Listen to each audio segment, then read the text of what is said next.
அனைவருக்கும் வணக்கம் நண்பர்களே. இன்றைய உலகின் முக்கியமான செய்திகளை இந்த ஒரு வீடியோவில் நம்ம பார்க்கலாம்.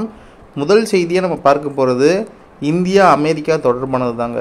அதாவது ரஷ்யாட்டிருந்து இந்தியா தொடர்ந்து கச்சா எண்ணெய் அதிக அளவில் இறக்குமதி செய்கிறதால இந்தியாவுக்கு எதிராக 50% வரி விதிப்பை அமல்படுத்தியிருக்காரு ட்ரம்ப். நம்ம பார்த்துருப்போம். இவ்வளவு எதிர்ப்புக்கு மத்தியில் இந்தியா ரஷ்யாவிடம் கச்சா எண்ணெய் இறக்குமதி செய்ய காரணம் என்ன அப்படின்றதையும் அதனால் இந்தியாவுக்கு கிடைக்கும் லாபம் எவ்வளவு அப்படின்றதுக்கான பதிலையும் இப்போ நம்ம பார்க்கலாங்க. அதாவது உக்ரைன் போருக்கு பிறகு உலக சந்தையில் ரஷ்ய கச்சா எண்ணெய்க்கு பல்வேறு நாடுகளில் இருந்து பொருளாதார தடைகள்லாம் விதிக்கப்பட்டு வந்துக்கிட்டு இருக்குங்க. மேற்கத்திய நாடுகள், குறிப்பாக அமெரிக்கா, ரஷ்யாவுடன் வணிகம் செய்யும் நாடுகளுக்கு பொருளாதார தடையை விதிக்க தொடங்கியதுங்க. அப்போது இந்தியா தனது தேவைக்காக அதிக அளவில் ரஷ்யாட்டிருந்து கச்சா எண்ணெய் வாங்க தொடங்கியதை நம்ம பார்த்துருப்போம். காரணம், ரஷ்யா வழங்கும் எண்ணெய் உலக சந்தை விலையை விட குறைவாக இருந்தது அப்படின்றத நம்ம பார்த்துருப்போம். இதனால தான் அமெரிக்க அதிபர் ட்ரம்ப் இந்தியாவுக்கு 50% வரியை அறிவித்தார். இந்தியாவின் மிகப்பெரிய சுமையாக இருப்பதே எரிபொருள் இறக்குமதி தான். தினசரி தேவையை நிறைவேற்ற இந்தியா தனது எண்ணெய் தேவையின் 80%க்கும் மேலே இறக்குமதி தாங்க செய்கிறது. இதிலே ரஷ்ய எண்ணெய் குறைந்த விலைகள் கிடைத்ததால் அரசுக்கும் இந்திய நுகர்வோருக்கும் சிறிய அளவிலாவது நிவாரணம் கிடைத்ததுங்க. CLSA என்னும் சர்வதேச ஆலோசனை நிறுவனம் வெளியிட்ட அறிக்கையின்படி பார்த்தோம்னா, தள்ளுபடி விலையில் ரஷ்ய எண்ணெய் வாங்குவதால் இந்தியாவுக்கு ஆண்டுக்கு சுமார் 2.5 பில்லியன் அமெரிக்க டாலர் சேமிப்பு கிடைத்திருக்கிறது அப்படின்ற மாதிரி கூறப்படுகிறதுங்க. மேலும் ஜாம்நகர் போன்ற இடங்களில் அமைந்திருக்கும் எண்ணெய் சுத்திகரிப்பு ஆலைகளில் இந்த கச்சா எண்ணெய் சுத்திகரிக்கப்படும் போது குறைந்த செலவில் அதிக உற்பத்தி கிடைத்தது. இதன் மூலம் இந்தியா வெளிநாடுகளுக்கு டீசல், பெட்ரோல் போன்ற தயாரிப்புகளை ஏற்றுமதி செய்ய கூடுதல் வருமானம் ஈட்டியுள்ளது. அதே நேரத்தில் உள்ளூர் சந்தையில் விலை உயர்வை கட்டுப்படுத்தவும் உதவியது. நண்பர்களே, இந்தியா பாரம்பரியமாக அமெரிக்கா, ரஷ்யா, ஐரோப்பா ஆகிய நாடுகளுடன் சமநிலை பேணும் வெளியுறவு கொள்கையை பின்பற்றி வருகிறதுங்க. ரஷ்யாவில் இருந்து எண்ணெய் வாங்குவதன் மூலம் இந்தியா தனது எனர்ஜி பாதுகாப்பை உறுதி செய்ததுங்க. அதே நேரத்தில் ரஷ்யாவுடன் பொருளாதார உறவை வலுப்படுத்தியது. இதனால் உலகளவில் இருதரப்பு உறவை சமப்படுத்தும் நாடு அப்படின்ற மதிப்பை இந்தியா பெறுகிறது. ஆனால் இந்த நிலைமை அமெரிக்காவிற்கு சிரமம் அளித்துள்ளதுங்க. அதாவது ஏன்னு பார்த்தோம்னா, இந்தியா, சீனா போன்ற நாடுகள் ரஷ்யாட்டிருந்து தொடர்ந்து எண்ணெய் வாங்குவதால் மாஸ்கோவுக்கு பெரும் வருமானம் கிடைக்கிறதுங்க. அதனால் அமெரிக்கா இந்தியாவை அழுத்தி வருகிறது.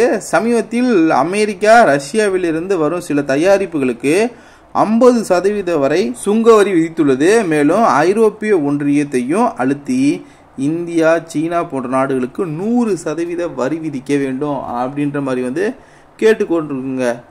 மொத்தத்தில் பார்த்தால் ரஷ்ய எண்ணெய் இந்தியாவுக்கு பொருளாதார ரீதியாக பயனளித்துள்ளது. அரசியல் ரீதியாகவும் சுயநிலை கொள்கையை வலுப்படுத்தியுள்ளதுங்க. ஆனால் அமெரிக்காவின் புதிய வரிகள் மற்றும் சர்வதேச அழுத்தங்கள் இந்த நன்மையை ஒரு கட்டத்தில் குறைக்கக்கூடுங்க.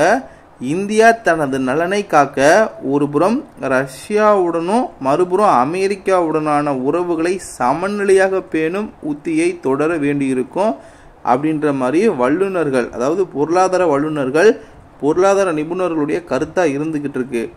பட் அங்கிட்டு ஒரு புறம் அமெரிக்கா நினைக்கக்கூடியது என்னன்னா, முழுக்க முழுக்க இந்தியா நம்மளுடைய கண்ட்ரோல் இருக்கணும், நம்ம சொல்கிற மாதிரி தான் கேட்கணும், குறிப்பாக ரஷ்யாட்ட தொடர்ந்து வர்த்தகத்தை மேற்கொள்ளக்கூடாது அப்படின்ற மாதிரியான ஒரு எண்ணத்தில் தான் அமெரிக்கா பயணம் பண்ணி வந்துக்கிட்டு இருக்கு.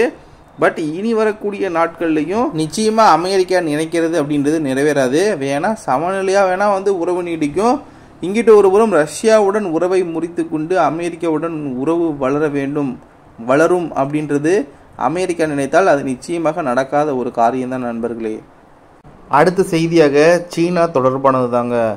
அதாவது 2ஆம் உலகப் போர் வெற்றியை கொண்டாடும் விதமாக இராணுவ அணிவகுப்பை சீனா நடத்தி இருந்ததுங்க.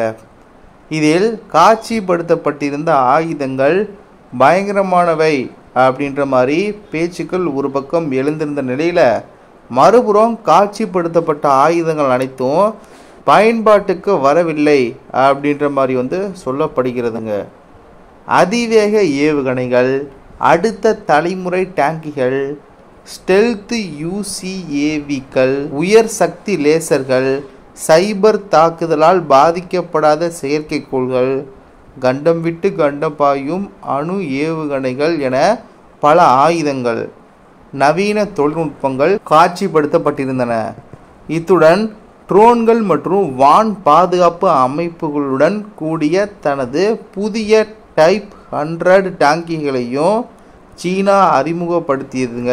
இந்தியாவை பொறுத்தவரை இது வெறும் கண்காட்சி மட்டுமல்ல, அதையும் தாண்டி ஒரு அச்சுறுத்தலாக இருக்கிறது. இது குறித்து பாதுகாப்பு ஆய்வாளர் சுயாஸ் தேசாய் அவர்கள் வந்து என்ன கூறியிருக்காங்க அப்படின்றத பார்த்தோம்னா, சீனாவின் பல போர்க்கருவிகள் இந்தியாவின் திட்டத்தை போல் இருக்கிறது.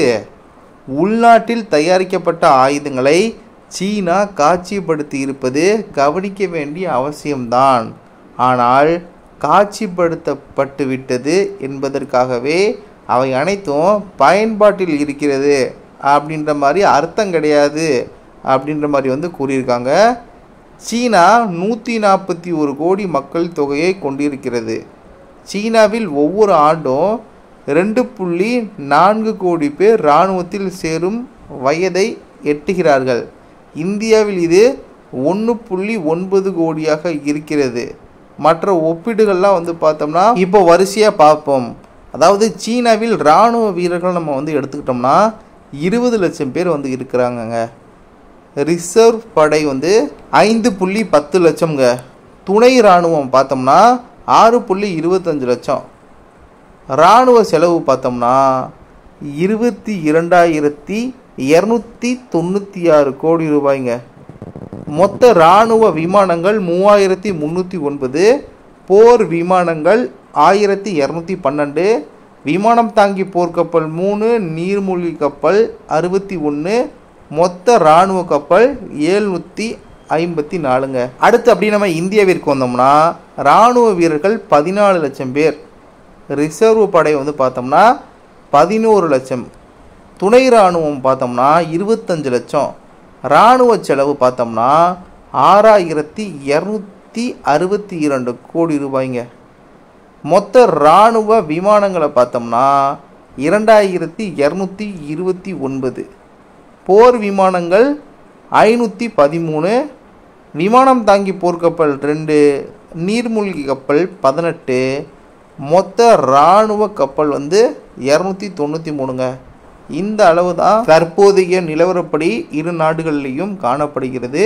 சரி, அவ்வளவுதான் நண்பர்களே, செய்தி நிறைவடைந்தது. இந்த செய்திகளை பற்றி உங்களுடைய கருத்து வரவேற்கப்படுகின்றது. இது போன்ற செய்திகளை நீங்கள் தினமும் தெரிந்து கொள்ள வேண்டும் என்று நினைத்தால் மறக்காமல் நம்முடைய சேனலை சப்ஸ்கிரைப் பண்ணி வச்சுக்கோங்க. அப்படின்னா தான் நம்முடைய சேனலில் வரக்கூடிய வீடியோவை நீங்கள் மிஸ் பண்ணாமல் பார்க்க முடியும். ஸோ சப்ஸ்கிரைப் பண்ண மறந்துடாதீங்க. நாளைக்கு இன்னொரு புது வீடியோவில் நான் உங்ககிட்ட வந்து பேசுகிறேன். நன்றி நண்பர்களே. ஜெய் ஹிந்த்.